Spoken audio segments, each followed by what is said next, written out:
If you stand in the departures hall of Pearson International Airport in Toronto or YVR in Vancouver on any given Sunday morning in January 2026, you will see a disturbing pattern. Amidst the tourists heading to Mexico and the families visiting relatives, there is a new demographic that is dominating the lineups at U.S. Customs pre-clearance. They are young, they are educated, they are carrying laptops and work visas, and they are on a one-way trip. They are not going on vacation. They are evacuating.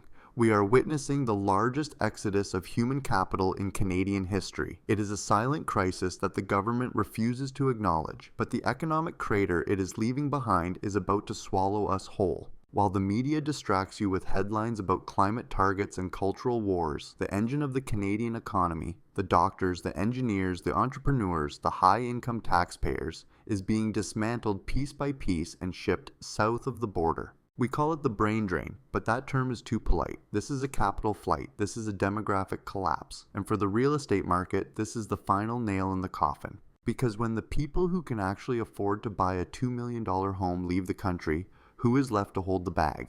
The answer is nobody. Let's look at the numbers that should terrify every single homeowner in this country. According to the latest data from U.S. Citizenship and Immigration Services, combined with internal reports from Canadian border agencies, over 200,000 highly skilled Canadian professionals have relocated to the United States in the last 12 months alone. This breaks every record set in the 1990s. The number of TN visas issued, the special visa for NAFTA professionals, has skyrocketed by 300% since 2024. These are not retirees moving to Florida for the winter. These are 30-year-old software engineers, 40-year-old cardiologists, and 25-year-old investment bankers. These are the people in their prime earning years. These are the people who are supposed to pay for your healthcare, your pension, and your infrastructure. And they are voting with their feet. They have done the math, and the math says that Canada is a bad deal. Why are they leaving? It is not just the weather, it is the destruction of the Canadian standard of living. Let's compare the reality of a high earner in Toronto versus a high earner in Austin, Texas. In Toronto, if you make $150,000 a year, you are considered rich by the government. They tax you at a marginal rate that approaches 50%. After tax, you take home maybe $6,000 a month.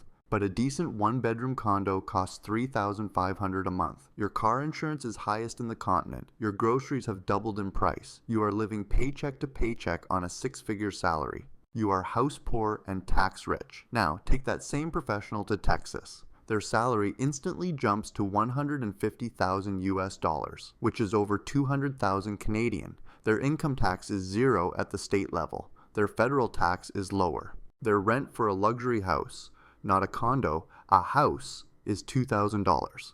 They have disposable income. They can save. They can build wealth. The Canadian discount has become too steep to ignore. The smartest people in the room have realized that staying in Canada is an act of financial suicide. The impact of this exodus on the Canadian housing market is catastrophic, and it is a factor that almost no real estate agent is talking about. Real estate prices are driven by the marginal buyer, the person willing to pay the highest price. For the last decade, that marginal buyer was the high-income professional. They were the ones bidding up the semi-detached houses in the Annex or the townhomes in Kitsilano. They were the ones qualifying for the jumbo mortgages. Now, those buyers are gone. They are buying in Nashville. They are buying in Raleigh. They are buying in Phoenix. Without them, the top rung of the property ladder has been sawed off. This creates a compression effect. If the $2 million homes don't sell, the owners can't downsize. If the move-up buyers disappear, the entry-level market stagnates. We are already seeing this in the luxury segments of Toronto and Vancouver, where inventory is sitting for months. It is not just interest rates, it is a lack of qualified bodies. The government tries to mask this by bringing in millions of low-wage immigrants. But a Tim Hortons worker cannot buy a $1.5 million bungalow. You cannot replace a senior engineer with 10 Uber drivers and expect the housing market to hold its value. It is a demographic mismatch of epic proportions. Furthermore, this exodus is creating a death spiral for our social services, specifically healthcare. We all know the Canadian healthcare system is collapsing. Wait times are measured in days, not hours. Millions of people do not have a family doctor. Why? Because the doctors are leaving. If you are a specialist in Canada, you are overworked, underpaid, and taxed to death. You spend half your time fighting with bureaucracy. You can move to the US, triple your income, work fewer hours, and have access to better technology. It is a no-brainer. In 2025 alone, Canada lost 4% of its practicing anesthesiologists to the US. That sounds small until you need surgery and it gets cancelled because there is no one to put you to sleep. This is the irony of the Canadian model. We have free healthcare that you pay for with exorbitant taxes, but you can't access it because the people paid to deliver it have fled the country. As the population ages and the demand for care explodes, the supply of care providers is vanishing. We are becoming a nursing home nation, a country of old people with no money, cared for by a shrinking workforce that is looking for the exit door. The culprit behind this disaster is clear. It is a government that has declared war on success. For the last 10 years, the Trudeau administration, supported by the NDP, has operated on a philosophy of redistribution rather than creation. They believe that the economy is a fixed pie, and the only job of the government is to slice it up more fairly. They raised the capital gains inclusion rate, effectively punishing anyone who invests or builds a business. They expanded the carbon tax, driving up the cost of everything. They vilified the energy sector, our biggest export. They created an environment where ambition is penalized. The message to young Canadians is clear. If you work hard and succeed, we will take half. If you buy a house, we will tax the equity. If you start a business, we will bury you in red tape. Is it any wonder they are leaving? Capital goes where it is treated best. Talent goes where it is rewarded. Canada has become a hostile environment for both. We are also seeing a massive corporate brain drain. It's not just individuals, it's companies. In 2026, we are seeing a record number of Canadian startups moving their headquarters to Delaware or California before they even launch their first product. They know they cannot scale in Canada. There is no venture capital here because the investors have been taxed out of existence. There is no productivity growth here because business investment per worker is at a 20-year low. This means there are no new high-paying jobs being created to replace the ones we are losing. We are hollowing out our economy, turning Canada into a branch plant economy where we just sell raw resources and real estate to each other, while the real innovation happens elsewhere. This is the road to Argentina. This is the road to becoming a developing nation wrapped in a first world trench coat. The psychological shift in the Canadian mindset is perhaps the most damaging aspect of all. 10 years ago, the Canadian dream was to get a degree, get a job, buy a house, and retire. Today, the Canadian dream is to get a US green card. Walk into any engineering class at the University of Waterloo or U of T and ask the students what their plan is after graduation. 80% of them will tell you they are applying to Google, Tesla, or Microsoft in the States. We are subsidizing their education with our tax dollars, only to gift their productivity to the American economy. We are a feeder state for the US. We pay for the childhood and education, and the US reaps the tax revenue and the innovation. It is the worst return on investment in the history of nation building. So, what happens to the real estate market in a country that is losing its elite? It crashes. But it crashes in a specific, ugly way. It becomes a market dominated by slumlords and corporate owners renting to a lower income population. The middle-class home becomes an extinct species. The gap between the rich, who hold assets globally, and the poor, who are trapped here, widens into a chasm. The tax base erodes, so property taxes have to go up to keep the lights on.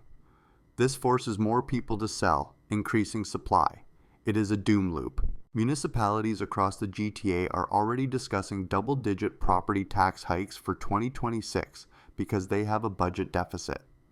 Who is going to pay that? You are. The people who are left behind.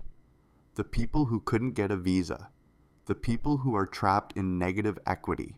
If you are a homeowner, you need to understand that your property value is propped up by a robust, high-income workforce. That prop has been kicked away. The new immigrants arriving in record numbers are hardworking, but they are arriving in a recession. They are working in gig economy jobs, in service sectors, or are underemployed. They are not qualifying for the million-dollar mortgages that sustain the market prices. The math simply does not work. We have replaced a brain surgeon leaving for Boston with 3 Uber drivers arriving in Brampton. That might keep the population number high on a spreadsheet, but it destroys the GDP per capita and the purchasing power of the housing market. Let's be honest about the cultural impact as well. When the ambitious people leave, the culture changes. It becomes a culture of mediocrity. It becomes a culture of dependency. The people who stay are the ones who are comfortable with stagnation or who rely on government handouts. Innovation dies. The vibrance of the cities fades. Downtown Toronto feels different now than it did 5 years ago, doesn't it? It feels grittier. It feels less optimistic. There are more for lease signs. There is more crime. This is the physical manifestation of the brain drain. A city is just a collection of people. When the best people leave, the city dies. We are also facing a wealth transfer crisis. The parents of these fleeing professionals, the boomers, are still here. They are sitting in their paid-off houses, but their children and grandchildren are in California or Texas. When the boomers pass away or move into care, who takes the house? The kids don't want it. They have lives in the US. They will inherit the property and dump it on the market immediately to convert the cash into US dollars. This inheritance sell-off is a ticking time bomb that will hit the market later in this decade. We are estimating that billions of dollars in real estate will be liquidated by non-resident heirs who have no attachment to Canada and zero interest in being landlords here. This will flood the market with supply at the exact moment when demand is weakest. So, what is the advice for you, the viewer? It depends on who you are. If you are young, skilled, and ambitious, you have a hard choice to make. You have to ask yourself if you are willing to subsidize a failing system with 50% of your income for the rest of your life. You have to ask yourself if you want to raise your children in a country where they will never be able to afford a home. If the answer is no, then look south. The TN visa is still the golden ticket. Polish your resume. Network. Get out while you can. It is not unpatriotic to want a future. It is survival. If you are established here, if you own a home and have a family and cannot leave, you need to prepare for a period of intense austerity. The government will come for your money. As the income tax base shrinks, they will look for other ways to generate revenue. They will come for your principal residence exemption. They will increase wealth taxes. They will increase consumption taxes. You need to shelter your assets. You need to pay down debt. You need to become as independent of the system as possible. Do not expect the government to fix this. They caused this. And they are doubling down on the same policies that drove the talent away in the first place. And for the real estate investors watching this, wake up.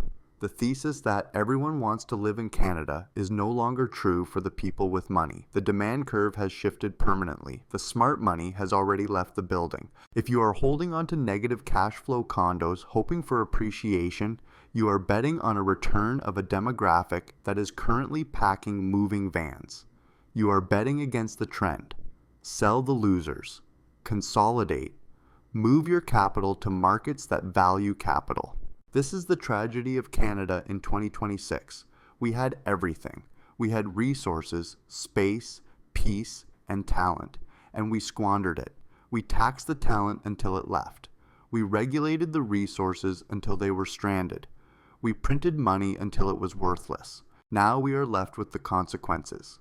A hollowed-out economy, a collapsing housing market, and a generation of our best and brightest who are building the American dream because the Canadian dream was cancelled. The airport terminals are busy today. Every flight to New York, to Austin, to San Francisco is full. Those planes are carrying away the future of this country, and they aren't coming back. Make sure you subscribe to Canada Property Watch. We are the only channel that is willing to tell you the truth about the demographic collapse that is reshaping the market. The politicians will tell you everything is fine. The data says they are lying. Watch the exits. That is where the real story is.